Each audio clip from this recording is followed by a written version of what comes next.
very first day, we actually met with scarcity in the context of our conversation. Um,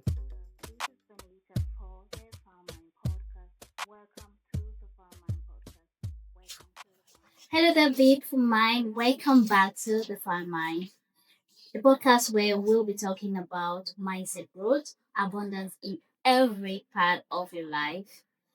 I'm your host, Benita, and today's episode, we're going to be talking about a topic that is going to be powerful and timely.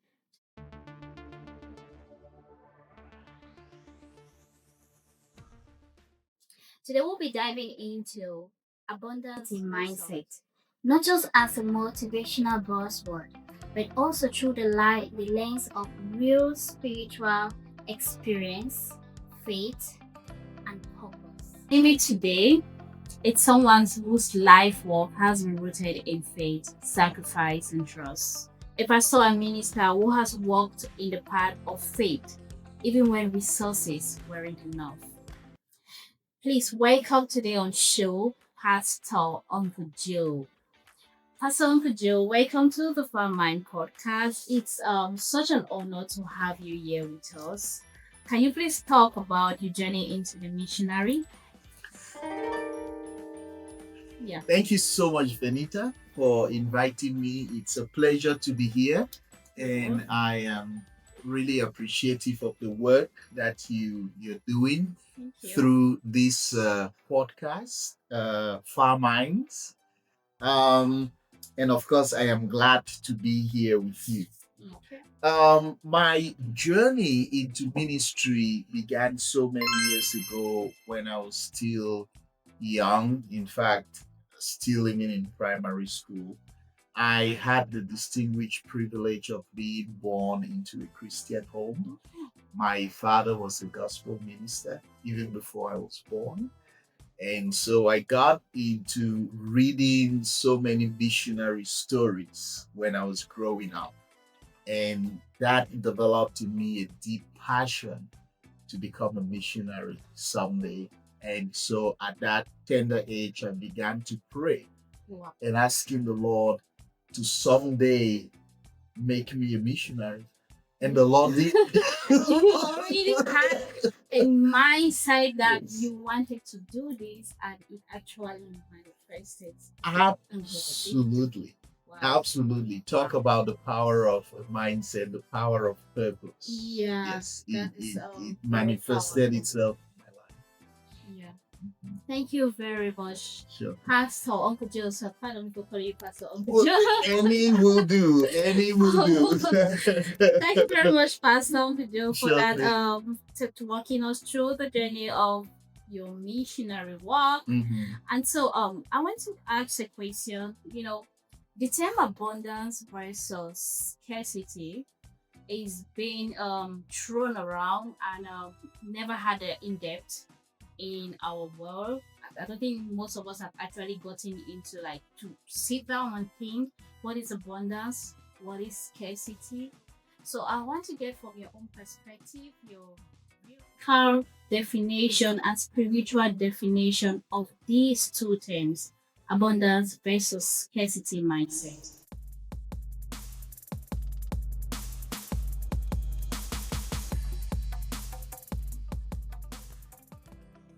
Okay.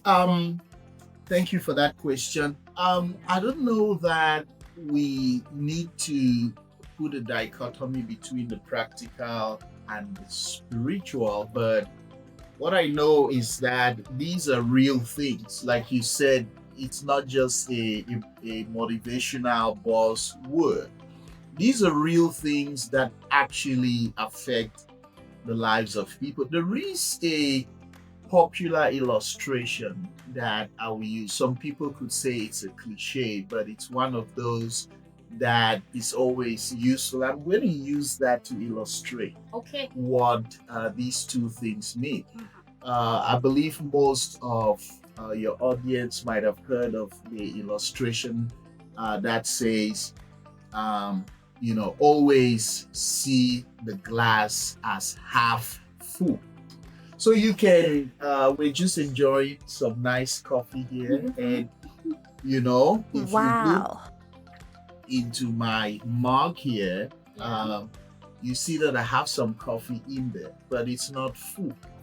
Yes. So now you could ask someone and say, okay, please describe the content of my mug. And one person will look at it and will say, oh, your mug is half full. Another person will look at it and say, oh, your mug is half empty.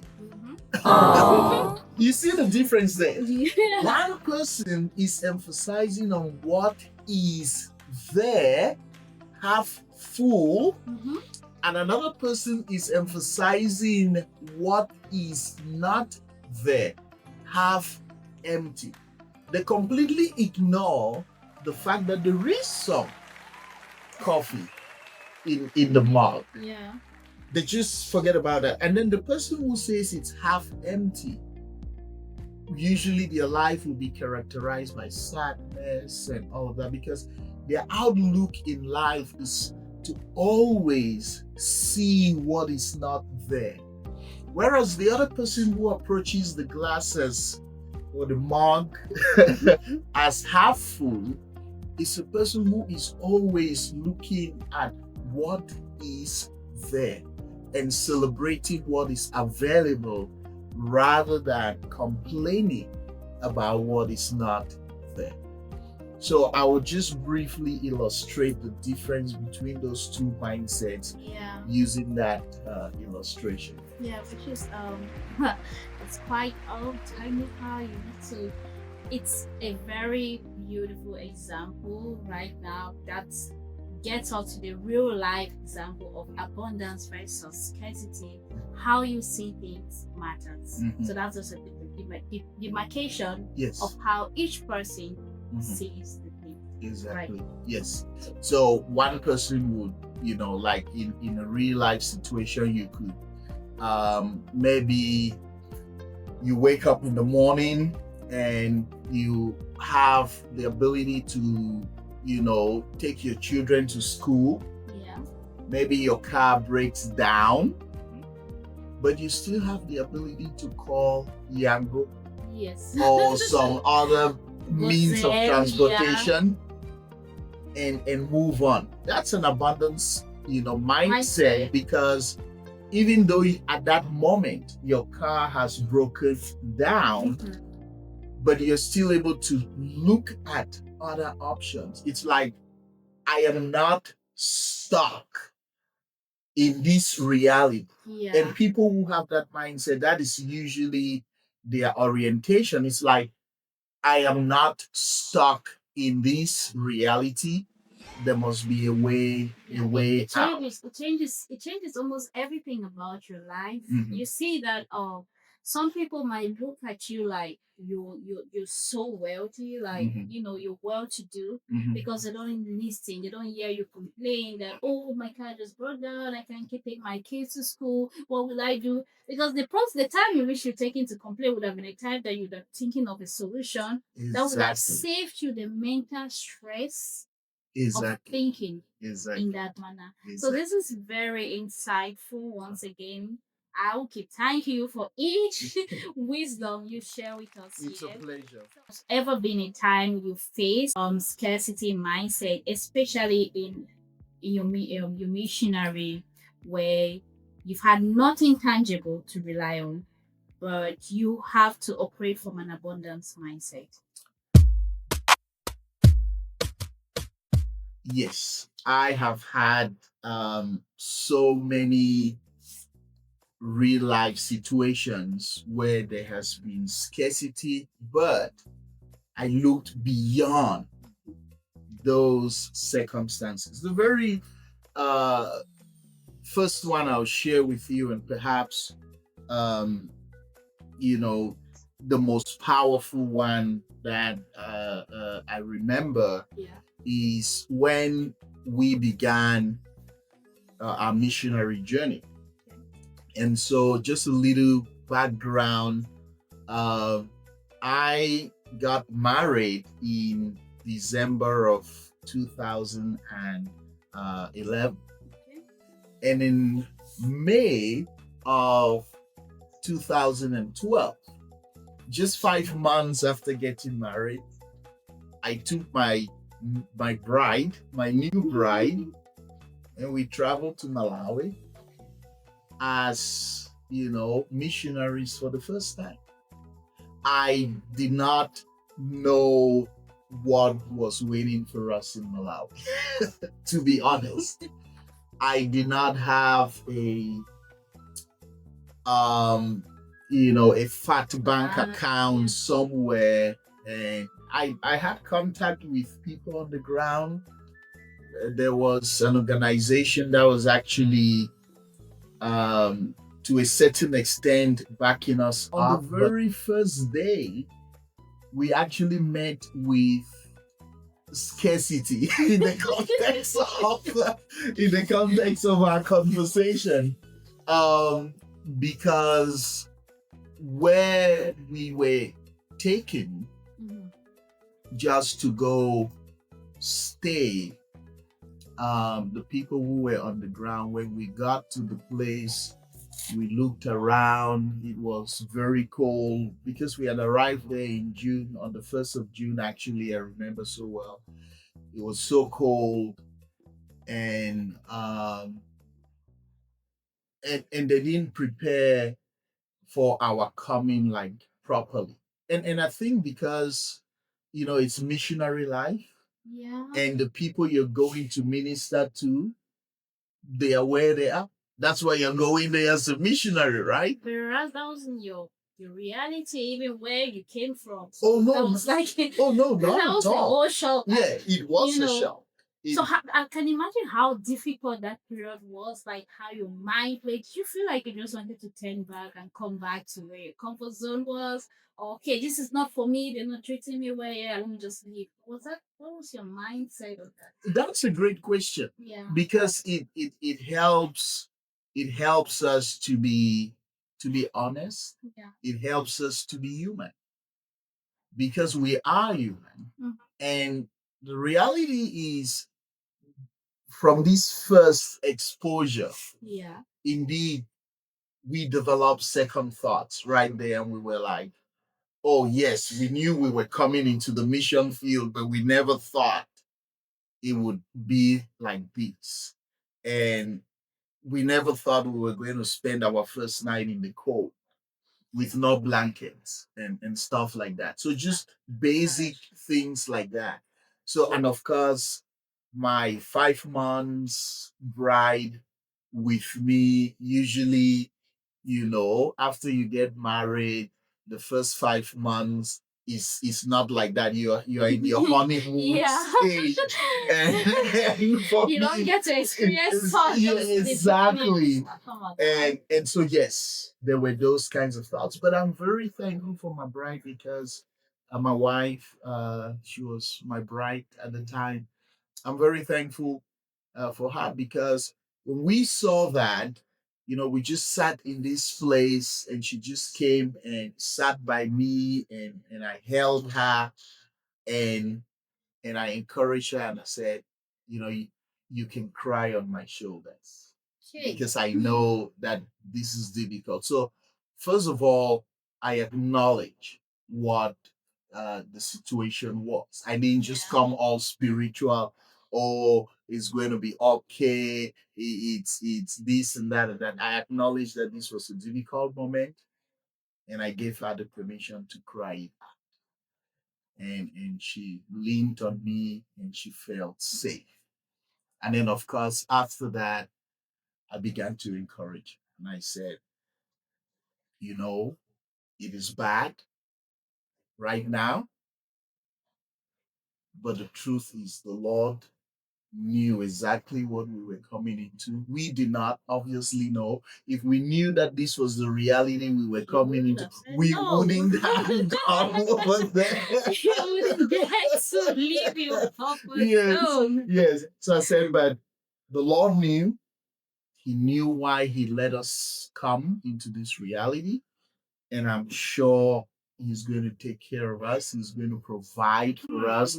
And so that trust in God was sort of like crucial So to take us you through. know, this actually touched the point of my next question, which is very interesting. You just shared the real life experience, and my next question was, what can you describe a real life experience where trusting in abundance, even when everything seems scarce? See that part that you said you guys do not have, and your wife just had to, Yes.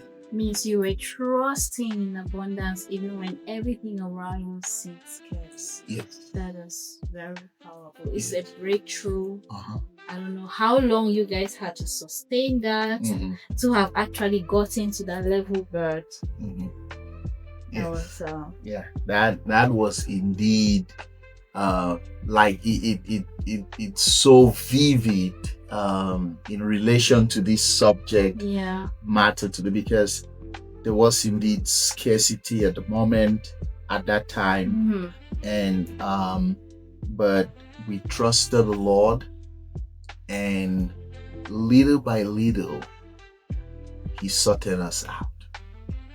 We were able to move because we honestly could not stay in the accommodation that had been provided. There were quite a number of other challenges. Can I add something a little bit personal? Yes. That will show. I know this might. How long did you have to wait during the scarcity period before you started?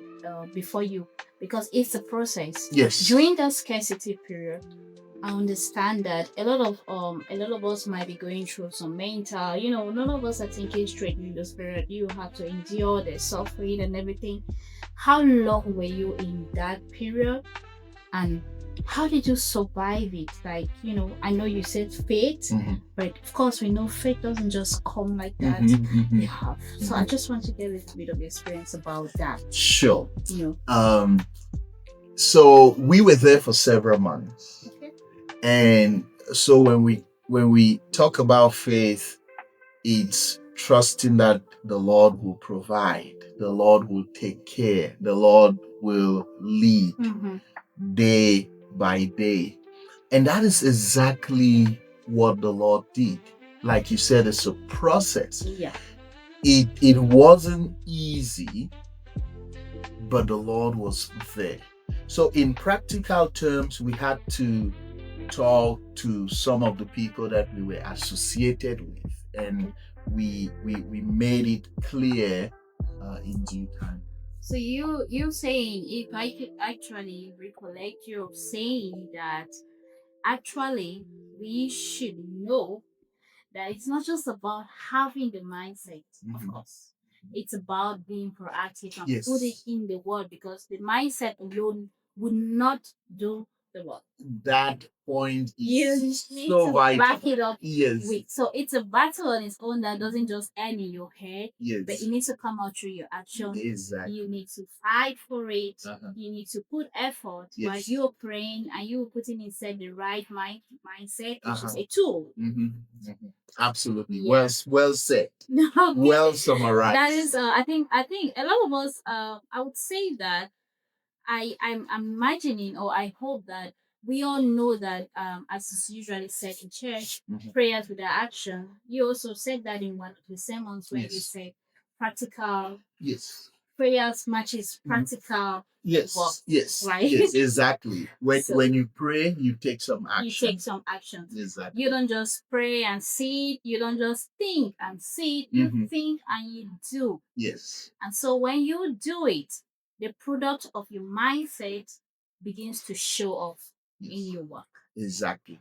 And one of the importance of that abundance mindset is that it actually spurs you to take action. Yeah. But when you have the scarcity mindset, it spurs you to complain all the time. And complainers never take action. It fits on you like it drains you. Exactly. You just become lazy. You become everything discouraged, and it's not really the right mindset. That's I don't right. think so. That's what we're talking about, mindset shift, Yeah. and a fixed mindset, which is what we're kicking up against on this podcast. Mm.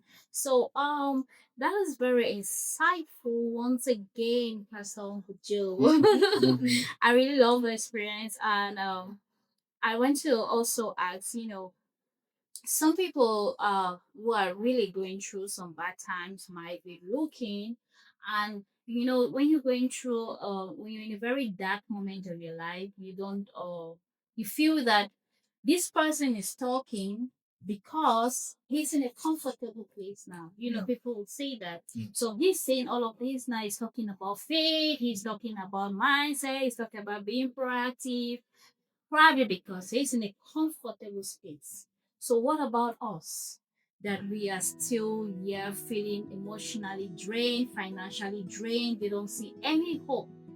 I want to ask you, what will you say to those people who are out there feeling drained, who are out there feeling demotivated, have no zeal to move on, or to even listen to you right now because you feel like your situation you're way better, or so you're just saying because you're doing great? But now, what do you have to say to those people who are on the low? Thank you so much for the opportunity to speak directly to your audience. You're Anita. welcome. Yes, thank you.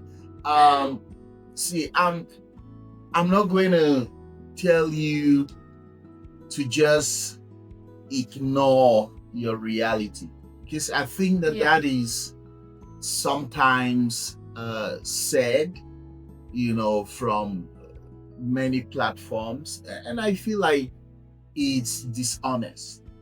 Now, there is a big difference between complaining and acknowledging our circumstances. Yeah.